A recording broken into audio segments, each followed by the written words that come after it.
former President Duterte ba at sila, yung mga kanyang major correspondence ay meron ng prosecutor na Pilipino, prosecutorial office na may nakapending na reklamo laban sa kanila na iniusig? As far as the former president is concerned, Your Honor, wala pa po dahil wala pong nagpa-file ng complaint against him. Nung time na siya ay presidente, that's understandable. We recognize the Honorable Menardo Guevara. Sir. Good morning, Your Honors. I do not have any opening statement to make. I'm here to answer any questions that the members of the two committees may ask in connection with the ICC decision and on the issue of whether we have any legal duty to cooperate with the ICC prosecutor. First of all, Your Honors, I believe that the matter of whether we should cooperate with the ICC prosecutor is a political decision.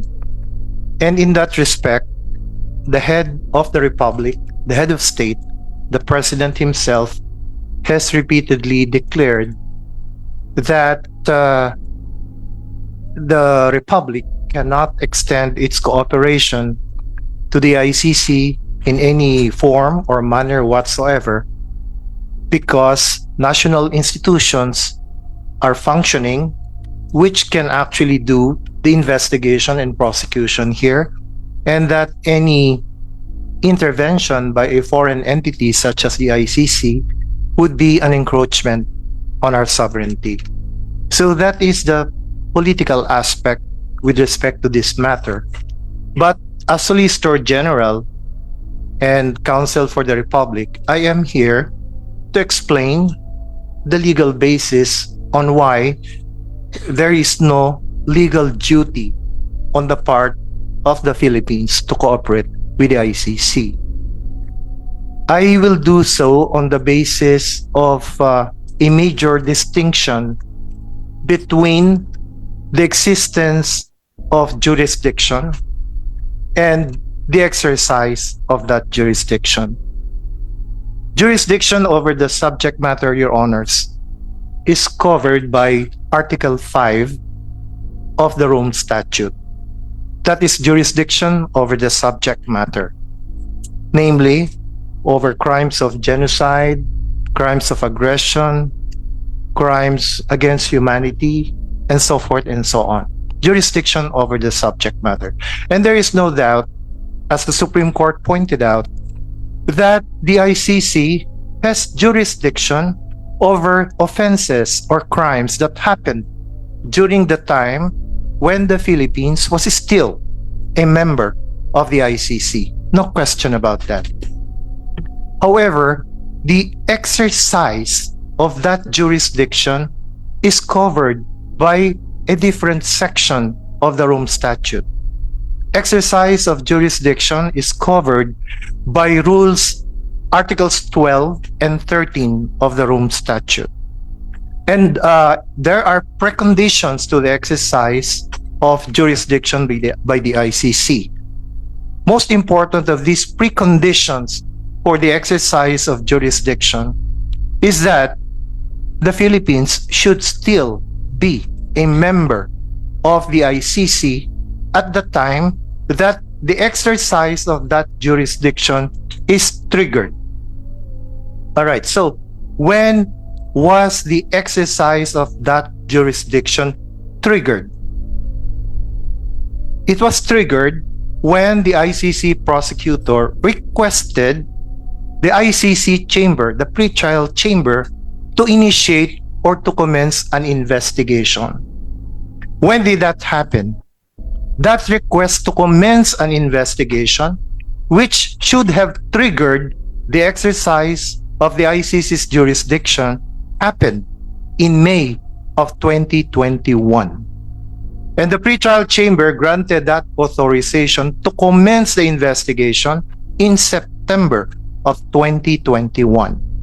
Now, was the Republic of the Philippines still a state party to the ICC at the time that the exercise of jurisdiction was triggered? The Philippines served notice of its withdrawal in March of 2018, and it became effective 1 year later in March of 2019. So at the time that the exercise of jurisdiction was triggered, a precondition for the exercise of that condition jurisdiction was not existent. And what is that precondition? As I said, membership of the Philippines in the ICC. 2 years had already elapsed when the exercise of jurisdiction was triggered. So for that reason, Your Honors, while in fact it is admitted that the ICC had jurisdiction over the offenses committed during that period when we are still a member, quite unfortunately, the trigger for the exercise of that jurisdiction came much too late. And the ICC prosecutor himself should be, well, I wouldn't want to say blamed, but it's his lack of assiduousness that prompted this situation. This is far different from the case of the Republic of Burundi, because in that case of Republic versus Burundi, Burundi also withdrew from the ICC. But before the 1 year period could elapse, the ICC prosecutor commenced his investigation by asking the pretrial chamber for authorization, and the pretrial chamber granted that authorization. So before that 1 year period expired in Burundi, na-trigger yung exercise of jurisdiction. Not so in the case of the Philippines. So yun po yung legal basis. Baka po tanungin nyo, ano pa yung significance noong 1 year period? Bakit merong 1 year period? The reason for that, Your Honors, is the ICC in the articles, in the under the articles of the Rome Statute, wanted to balance yun pong two competing interests. One major interest is yung sovereign right of any member state to withdraw from the treaty kung kailan niya gusto. That is one major consideration. Any member, any state, if it doesn't want to continue its membership, it has the sovereign right to withdraw from that membership. What is the other competing interest? The other competing interest is the ICC also wants to make sure that efforts to end impunity are also addressed. So how do you balance these two competing interests? By imposing that 1 year period within which the ICC prosecutor may initiate his investigation before the effectivity of the withdrawal of that state. Yun po yung balancing factor, that 1 year period. But in this case po, ang nangyari, na nag-take effect na po yung ating withdrawal in March of 2019, and yet, nung 2021 lang, more than 2 years later, nung mag-trigger ng exercise of jurisdiction. Kasi hindi naman po pwedeng forever, perpetually nakatutok sa atin ang ICC kahit na hindi na po tayo miyembro ng ICC. Yun po ang paliwanag kung bakit there is no legal duty on the part of the Philippine government to cooperate. As I said, it's a political decision, but from a legal standpoint, the President has made it a point, has emphasized that we have no legal duty to cooperate. Now, the other major consideration po is on the issue of admissibility or the principle of complementarity, na which says na ang may primary jurisdiction to investigate all offenses and crimes that happened within Philippine territory belong to the national domestic institutions. At kung hindi po nagfa-function like yan, like some rogue states, I wouldn't say in what continent or what, then that's the time that the ICC should enter. Pero hindi naman po tayo nasa kategory ng isang rogue state. We have a functioning legal system. We have a functioning judicial system. So while it may not be perfect, what we have been emphasizing is it's there, it's in place, it's working. We all know that. Kung may problema sa hustisya, we still go to our national institutions, whether we belong to a political party or not. Pag may problema po tayo, we still go to the Department of Justice. We still go to the PNP kung meron po tayong complaint. We still go to the courts kung meron po tayong any civil matter that needs to be resolved. So we all know that our domestic system, legal system, is still functioning. So yun po yung punto ng presidente from a political standpoint. If we allow someone else to do what we ought to do, then in effect, we're surrendering part of our sovereignty. So by so doing, are we also parang not upholding the rule of law? Not really. Because if we do so, by ourselves, using our own national institutions, that is also upholding the rule of law. For now, that's all that I can say, Mr. Chair, and I'm willing to answer any questions that the members of the committees may ask to clarify. Thank you, Your Honor. Thank you, Sergeant Guevara. Hindi ba isa sa mga issues ng Pilipinas dun sa appeal ay gusto nating pagbawalan ang investigasyon ng ICC prosecutors dito sa loob ng bansa? Sinasabi po kasi natin ay hindi admissible yung kaso dahil nga po ang may primary responsibility to investigate ay ang sarili nating national institutions. Kaya po hindi tayo pumapayag na sila ay mag-investigate. Pero ganyan nga po ang naging decision. Kaya po, sige, di mag-investigate kayo kung gusto nyo mag-investigate. Mag-investigate hanggang dito sa Pilipinas. Opo, syempre. Siyempre. Ang gusto lang niyo sabihin, Congressman Lagman, can I just make it clear in relation to what you were asking? Kasi hindi masyadong malinaw sa akin eh. So yung pinag-uusapan natin ngayon na Solicitor General na ayaw makipag-cooperate ng Philippine government sa ICC pero pinapayagan sila mag-imbestiga. Yun ba ang gusto mo sabihin? Yes, hindi naman po natin pinagbabawalan na mag-investigate yung prosecutor dahil yun po ang... Therefore, naniniwala din kayo na may jurisdiction ang ICC na mag-imbestiga kahit na hindi mag-cooperate ang gobyerno. Kahit po hindi makipag-cooperate ang government, ang basihan po kasi ng lack of cooperation ay dahil nga po until now ay china-challenge pa rin natin ang jurisdiction ng ICC dahil po hindi niya na exercise yung jurisdiction na yon sa tamang panahon. Hanggang ngayon po ay yon ang ating pinapangatawanan. At wala pong aspeto yung decision ng Appeals Chamber tungkol doon. Kaya hanggang ngayon po yun ang ating mine-maintain. So ibig sabihin na firm pa rin kayo sa inyong paniniwala na dahil lang sa nag-withdraw ang Philippine government noong panahon ni President Duterte ay dapat hindi mag-cooperate ang Philippine government at dapat hindi mag-imbestiga ang ICC. Hindi po. Ang sinasabi po namin, there is no legal duty on the part of the Philippine government to cooperate. Yun lamang po ang sinasabi namin. okay. Maliwanag naman yun, Mr. Chairman, na ang sinasabi ni Solicitor General, pwedeng mag-imbestiga ang ICC, conduct the preliminary investigation dito.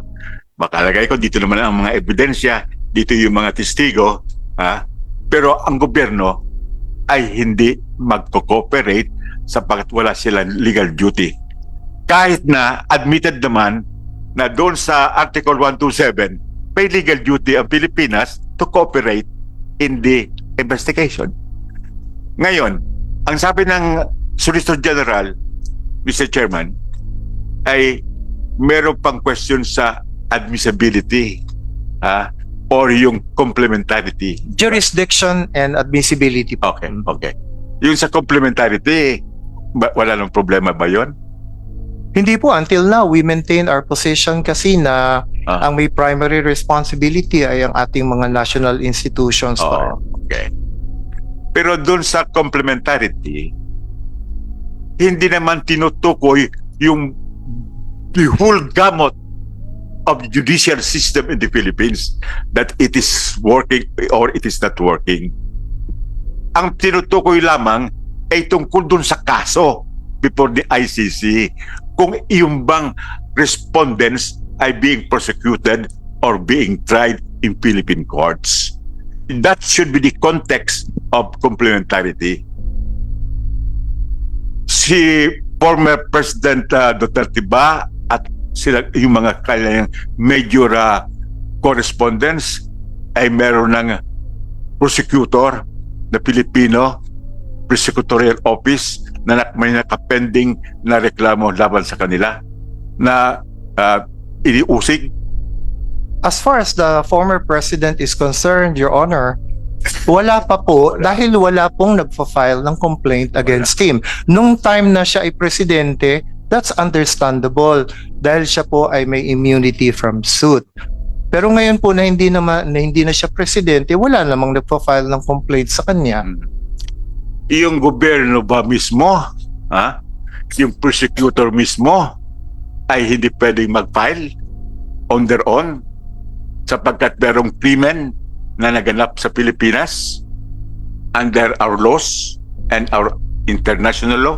Ang ating usual procedure po ay merong complainant, halimbawa yung biktima, kung sila po ay nag-allege na ang presidente ang siyang pasimuno ng lahat ng ito, ay sila po ang dapat na mag-file ng kaukulang complaint. Motu proprio ang gobyerno hindi pwedeng mag-file? Pinagbabawal ba yan?